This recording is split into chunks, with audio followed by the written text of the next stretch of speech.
They say that life is a big adventure. Nowhere more so than the ocean.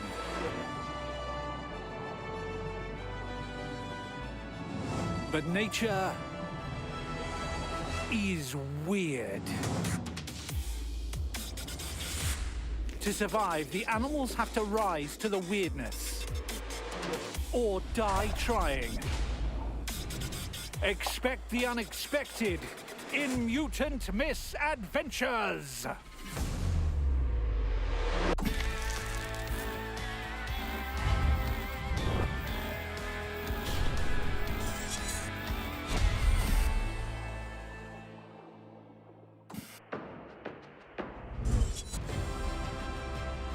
The famous Galapagos Islands. Home to a spectacular array of animals. The birthplace of the theory of evolution, which was inspired by these guys. The finch, the original mutant. They mutated to suit the different foods available on the different islands. Large ground finches developed parrot-like beaks for crushing seeds. And the woodpecker finch developed a beak for grasping grubs from trees. The cactus finch has a probing beak for cactus seeds. You get the idea. From one common ancestor, at least 18 species of finch have evolved different beaks for different foods.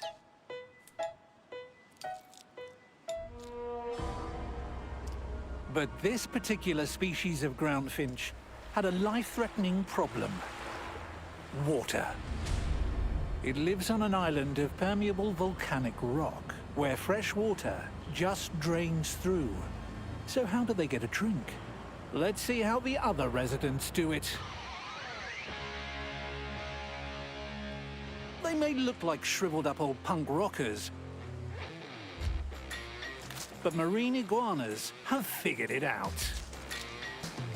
Like many notorious rock stars, they've ingested copious amounts of a deadly chemical: salt. They feed on algae, consuming vast amounts of salt in the process. But it's the Galapagos Islands. So they've actually mutated. Take this, old boy. This isn't bad manners. This is how they get rid of all that excess salt through their nasal glands. And they're all at it. This keeps the salt levels in their blood in check. So other thirsty animals treat them like reptilian desalination plants. Ticks. The blood provides nutrition and hydration from this one scaly package. And that's where our finch comes back in. It eats the ticks, getting hydration and helping out the iguanas at the same time. But it's the Galapagos Islands. And evolution never stops. Almost like something straight out of a horror film.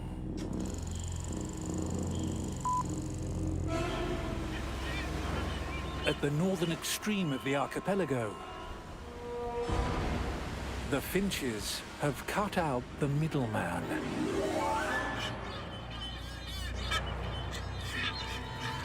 They call them the vampire ground finch.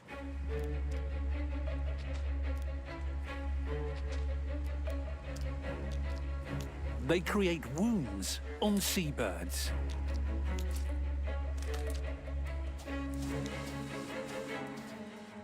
And because the wounds aren't lethal, the thirsty little vampires can just drink and drink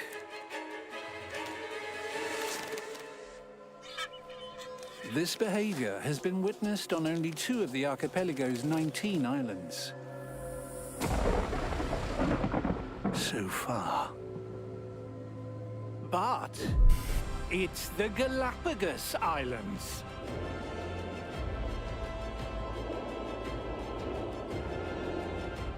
Where evolution never rests.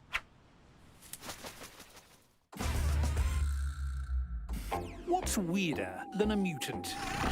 A whole family of them. So there's bound to be family misadventures. Meet the male Garibaldi damselfish. He's a popular member of his rocky reef community and everyone's favorite party guest. And he can't wait to be a dad. It's March. Garibaldi mating begins in April, so he's spending his days preparing a safe nursery of soft red algae. Meticulously tending to his patch for the entire month. Keeping it a cozy 1 inch long. Perfect for doting on little darlings. A female Garibaldi. She's beautiful. If she sees his nursery, she'll realize what a great dad he'd be. But he needs to woo her first with some of his best dance moves.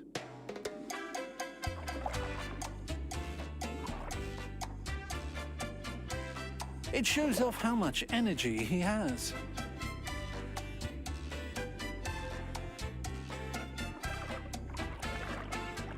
Perfect for protecting the fertilized eggs they've just created. But she's not the maternal type. She begins nibbling at her own eggs, which triggers his maximum rage. He banishes her from the nest. He is now a fish obsessed. His paternal instinct is so strong, it fuels unbounded aggression. Nothing is to come between him and his little darlings. Other females notice. There's nothing more attractive than a good father. He's soon mated with nearly 20 different females and is left protecting all the fertilized eggs. Overwhelming for some.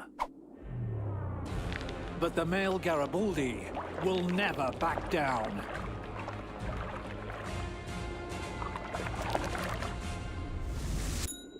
Until a few weeks later.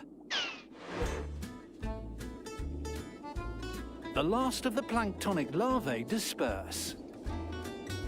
Once again, he's a popular member of his rocky reef community and everyone's favorite party guest. But come March next year, he'll be back.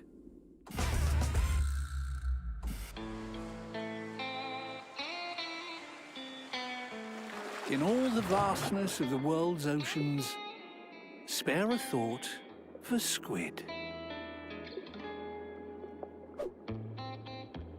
Everything, it seems, eats squid.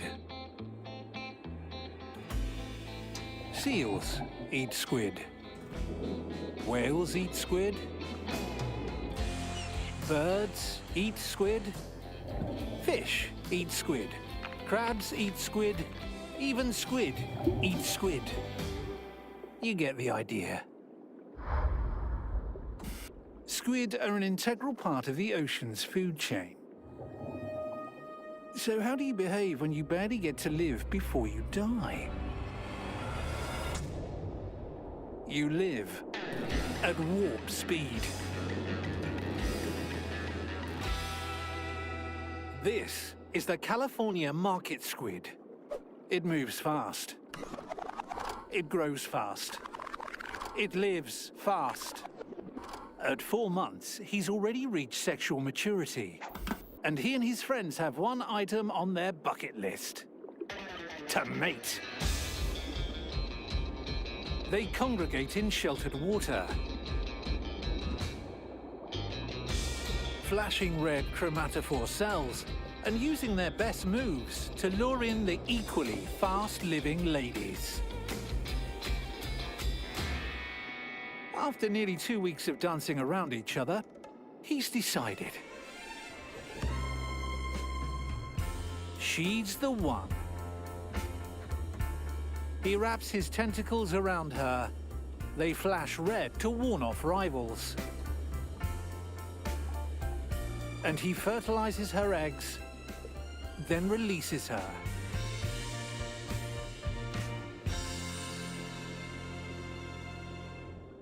Females lay clusters of up to 300 eggs on the sandy substrate. Cocooned in their sacs, the young will hatch in as little as 3 weeks. Their destiny fulfilled, both male and female squid die. The seafloor littered with new and expired life. Nearly the entire population of squid replaces itself annually this way. Because even in death, everything, it seems, eats squid. Their death is vital. Thanks, squid. When it comes to mutants, the more you look, the weirder they become. Why lead a life less ordinary when you could live a life more mutant? This is a ribbon eel. Isn't he beautiful? His blue and yellow coloring identify him as a mature male. Juvenile males are smaller and sooty black. And females? Well, that's a bit complicated, and we'll get back to that later. Ribbon eels like to eat fish, but they're such flighty things. So easily spooked. And he is stunning. It's hard to miss 3 feet of swimming ribbon eel. So he keeps most of himself hidden, hanging out in his burrow to hunt. Swaying with the current, and no sudden movements make for calm fish. Pronounced external nostrils help him sense where they are.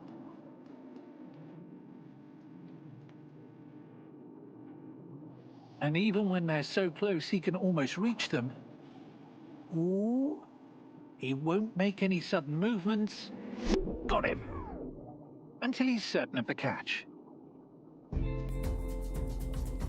Non-territorial, he's happy to hang out with other eels. Look, 2 males. 2 males. 2 more males. Every single ribbon eel is born male. Now, remember when I said... And females? Well, that's a bit complicated. Well, when 2 males share a burrow, often one will become female through a little understood process called protandrous hermaphroditism. And she'll emerge almost entirely yellow, complete with reproductive organs and the ability to mate. A beautiful solution from a beautiful eel.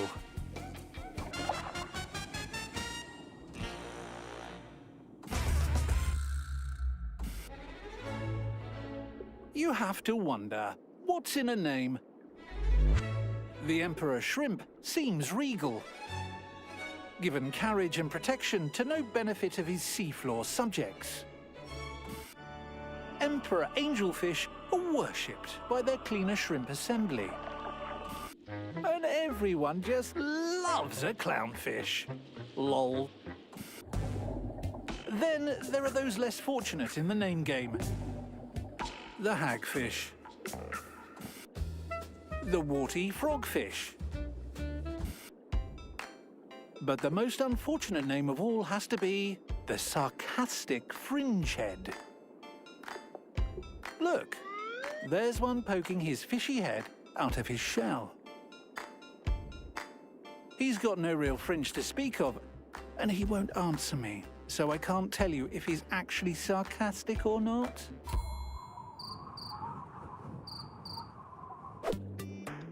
He's lucky to have that shell, you know.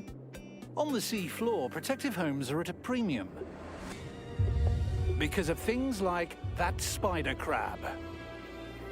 Those legs are easily as long as the 8-inch fringehead. But look at him standing his ground. Good man. Maybe he should be called territorial fringehead. They fiercely protect their homes. These two are closer than you'd expect. Usually this close they'd fight to exert dominance and claim both territories by going, whoa! Full mutant! They fan out their specially designed jaws. As much as 4 times as big as when they're closed.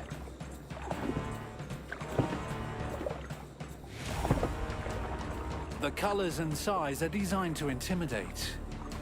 The bigger the jaw, the more dominant the fringehead. The easiest way to tell, by pressing jaws together.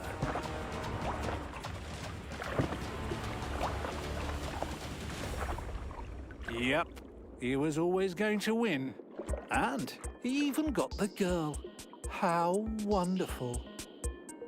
Affairs of the heart aren't always so simple.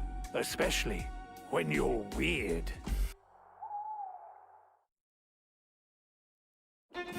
Love. It's all around. It lifts us up and gives us wings. Meet those looking for mutant love. You have to take pity on the wolf eel. He's not what you'd call classically handsome. And he's all alone.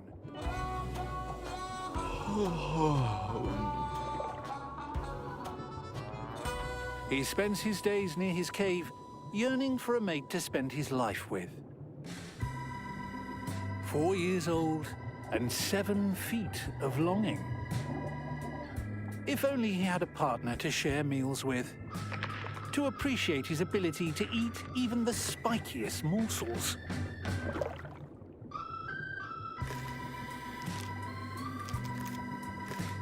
That could be the most disgusting thing this rockfish has seen today.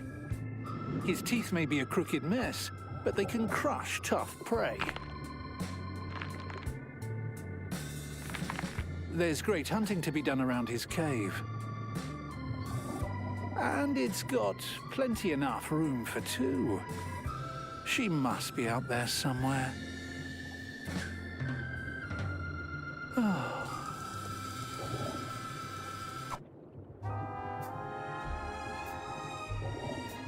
Finally, she's everything he's been looking for.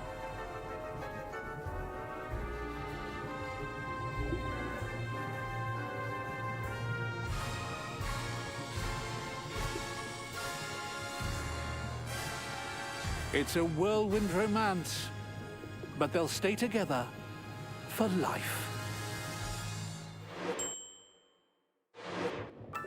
The happy couple are expecting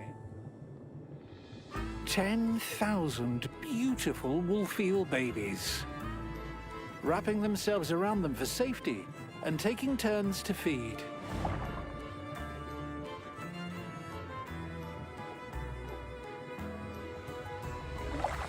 Once hatched, the larvae immediately leave their parents, swimming away on the ocean current.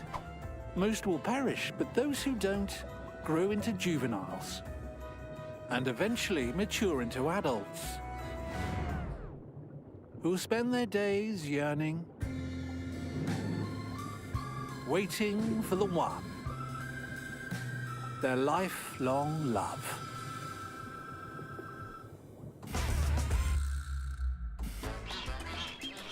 In the animal kingdom, the rhythm of life is made up of different beats.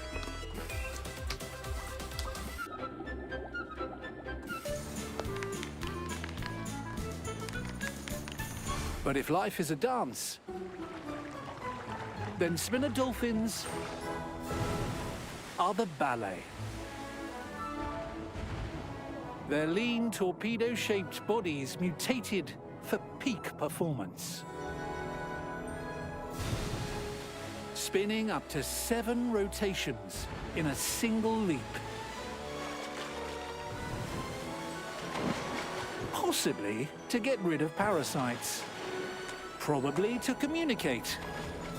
And definitely to show off.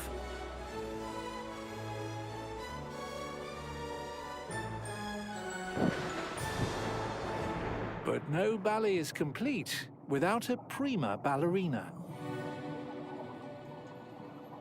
Live and beautiful, she's only just come of age. And she already has a host of males wanting to mate.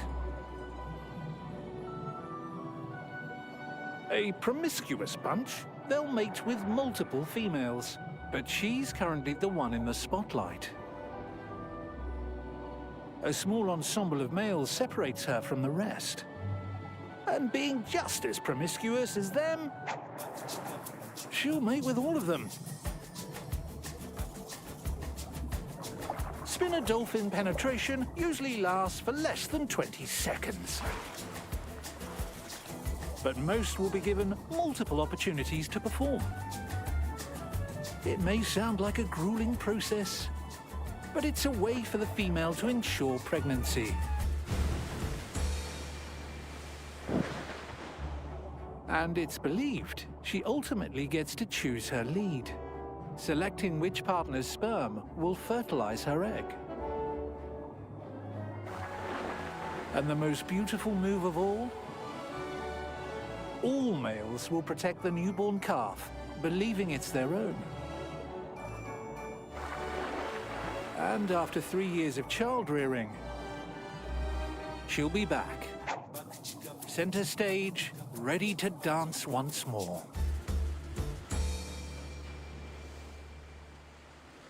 Mutants move in weird ways, and those ways only get weirder. When the going gets tough, the tough get mutant. It's time to run with the tough crowd. Hydroids. They might look like plants, but they're actually an entire colony of deadly animals known as polyps. They hurl venomous stingers called nematocysts at anything that comes close.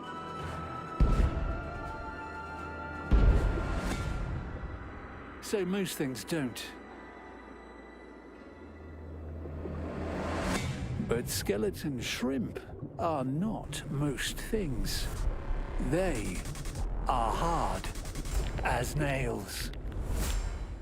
Though they're so tiny, we might have to point them out to you from time to time. Like this.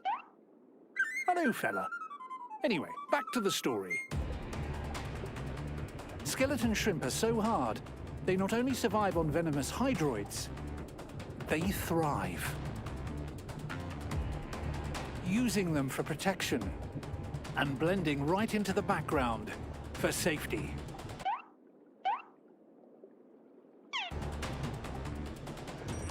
They use the hydroid to help them reach out into the current, filter feeding on detritus, and ambush hunting, snatching prey. Skeleton shrimp movement is a total body experience, bending and straightening their fused bodies to move. They're so hard that even life starts with death.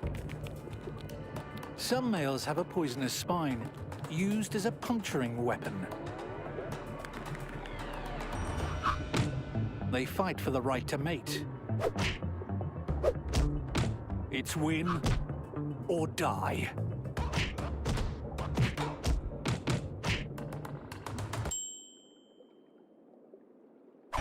Females are so hard, they can only mate after they've molted their exoskeleton. That's what this one is doing now.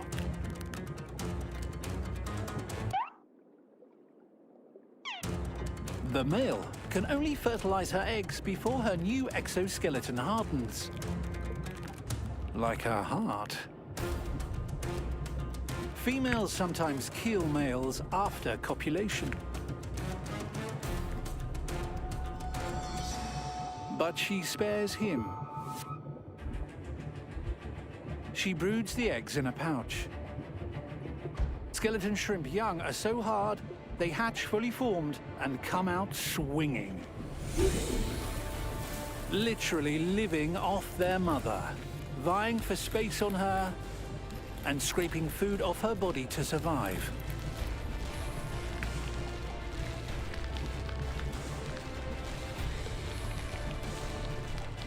Until she finally evicts them, sending them off to make their own hard way in a hard, hard world.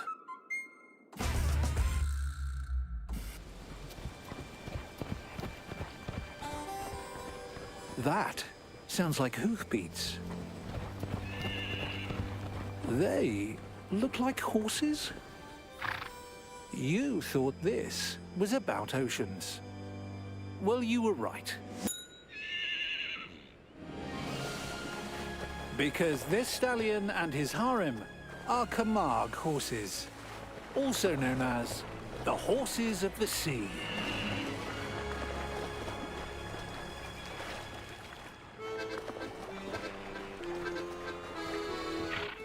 They live in southern France, where the Mediterranean Sea meets the Rhone Delta. And their kind have roamed these wetlands for many centuries. Loving, raising young, and looking good.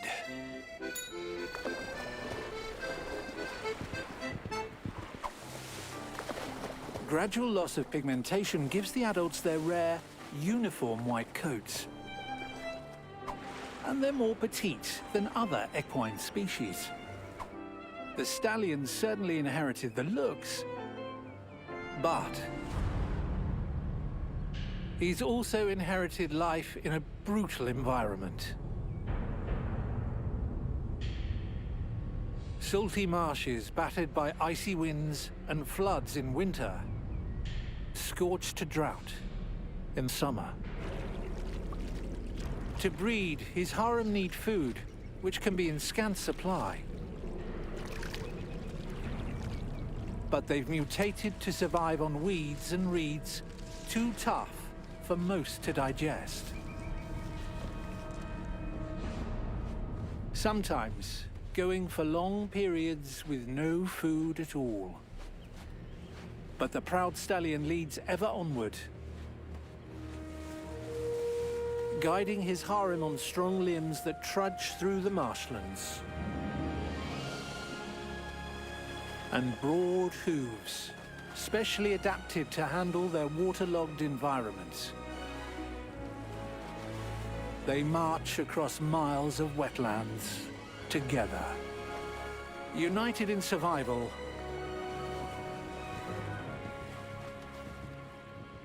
But there is one battle the stallion must face alone. A young colt vying for top position. His darker coat signals his youth. If triumphant, he'll lead the harem.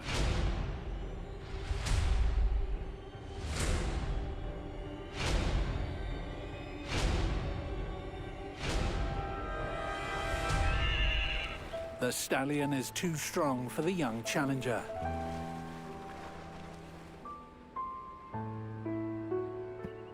There will be more challengers. But for now, he leads his harem in victory. The horses of the sea. Beautiful against the brutal backdrop of their wetland home. Not all mutants have the looks. Some just look weird.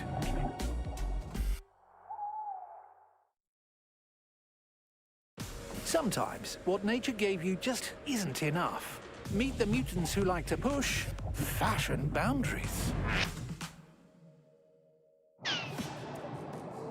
Crabs are built to survive. They pour their energy into creating tough, rigid exoskeleton shells to encase their bodies, giving them enough protection to freely roam the sea floor. Freely? Nature doesn't work that way. Enter the octopus. Enter the cuttlefish. With senses honed for crab hunting. Suckers restrain. Tentacles snatch. Sharp beaks crush. And poisonous saliva paralyzes. So much for protection. Which might explain why hermit crabs don't bother growing a shell.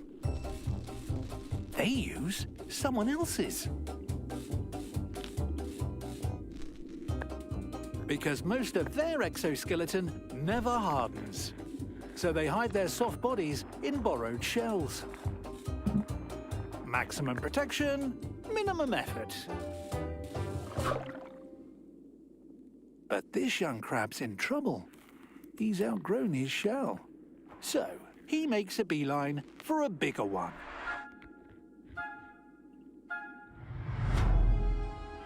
But it's occupied. The owner doesn't like the intrusion and puts up a fight.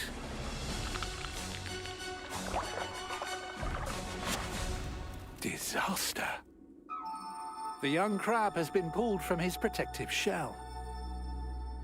His soft, little, uncalcified exoskeleton naked and exposed for all to see. In times of grave danger, they say you should channel others' survival stories for inspiration.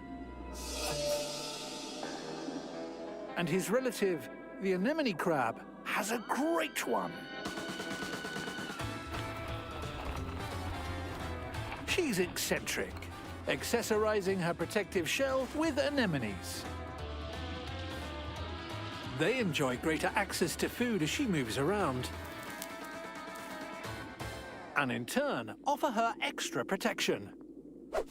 Like the time she walked directly into the path of danger. An octopus. He could smell her delicious flesh under her anemone coat.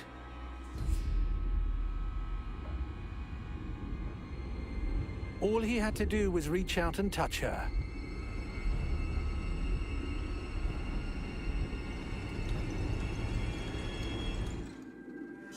But he couldn't do it. Her anemones are packed full of you-know-what. Nematocysts. Those tiny little stingers that detonate on impact.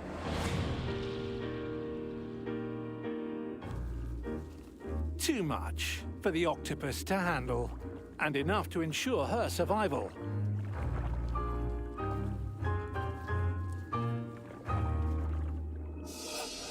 Survival. A crowd of onlookers gather as the naked young crab desperately clings to his assailant, trying to gain access to a bigger shell and safety. But now he's been locked out of two of them. Sensing the drama, the crowd watch on from the sidelines with shellfish snacks.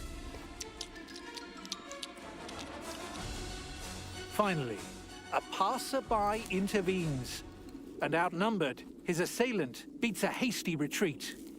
The young crab can finally claim the large shell as his own.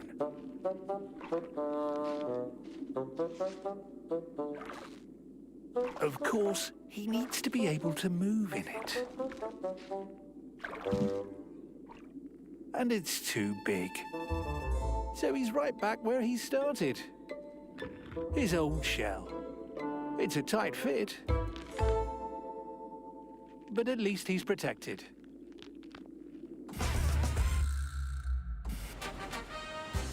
In the ocean, it's common to be named for your mutation. Like the giant green anemone, the spiny devilfish, and the big-bellied seahorse. Then there's the coconut octopus. As his nickname suggests, he loves coconuts. But he'll try any shells on for size, because he's looking for the perfect fit. Early in their evolution, octopuses lost their protective shells in favor of agility and intelligence. So, at just under 6 inches from tip to tentacle, he uses his setup as portable protection, hiding from predators and prey alike.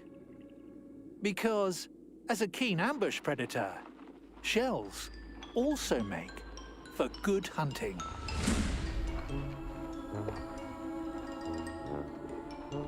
He drills his beak into the crab's shell and injects it with paralyzing venom. So, it's easy to eat in his happy place.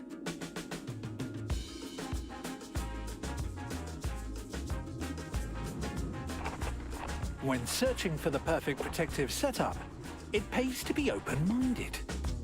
Every option should be tried on for size. It's tough. It's roomy. He can close it. But there's something not quite right. He just can't put his tentacles on it.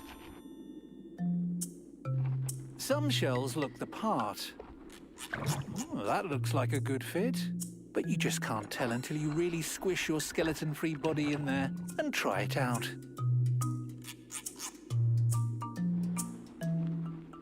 Maybe a bit hard? But to lug the shells around till they're needed, they should feel just right. Let's move on.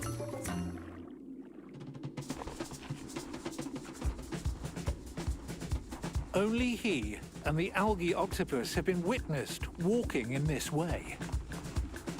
Without shells, moving quickly in disguise is another clever defense. But it's limited. And the seafloor can be a dangerous place. So if he needs to, he'll hide in it.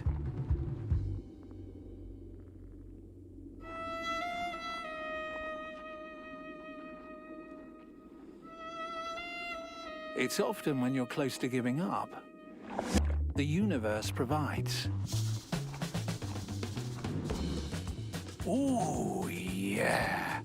Love at first feel. The perfect fit. It's even got that new shell smell. He may be nicknamed Coconut Octopus, but right now, he's as happy as a clam. They say good things take time, so weird things must take even longer. Time. It can be on your side, or it can work against you. Either way, it will make you mutant.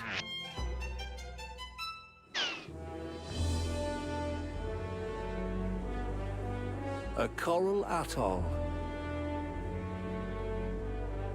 A stunning lagoon surrounded by a protective coral reef.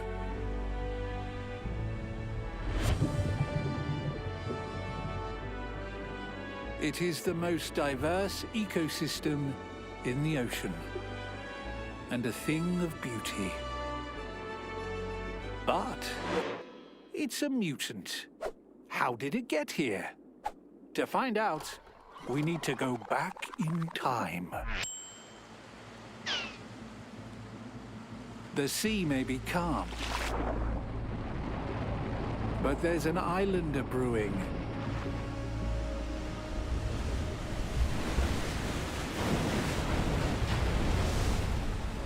An underwater volcano is erupting.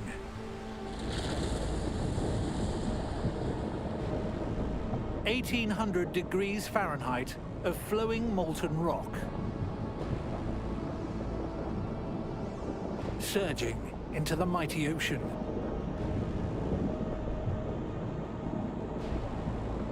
The lava keeps coming. It hardens and builds, breaking the surface of the ocean.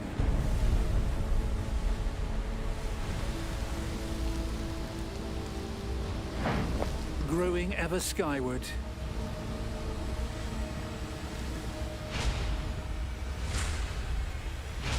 Becoming an island. An island on borrowed time. Geological forces are already causing it to sink back into the sea floor. But how do you go from a sinking island to the ocean's most diverse ecosystem? To find out, we need to go here. Small animals called coral polyps are spawning.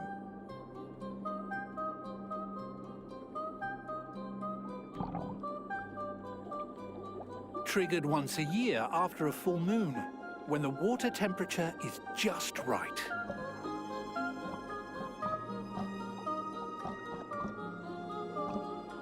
To synchronize the release of their eggs and sperm into the water column,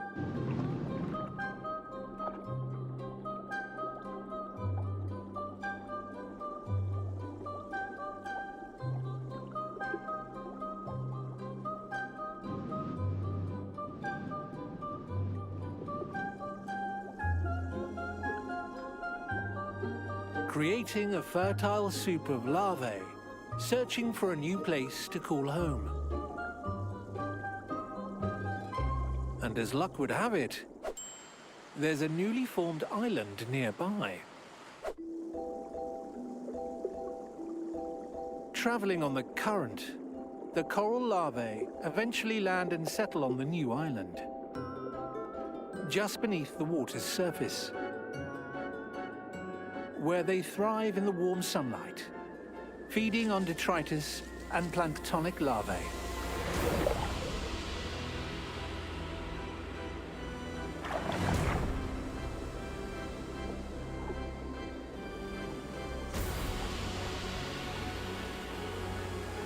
Hard coral grow ever larger, continuously building their protective exoskeletons.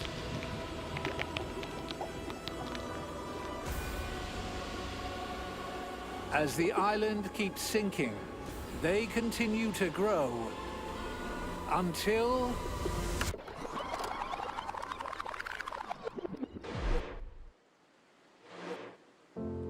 after millions of years, the volcanic island has completely sunk back into the sea floor.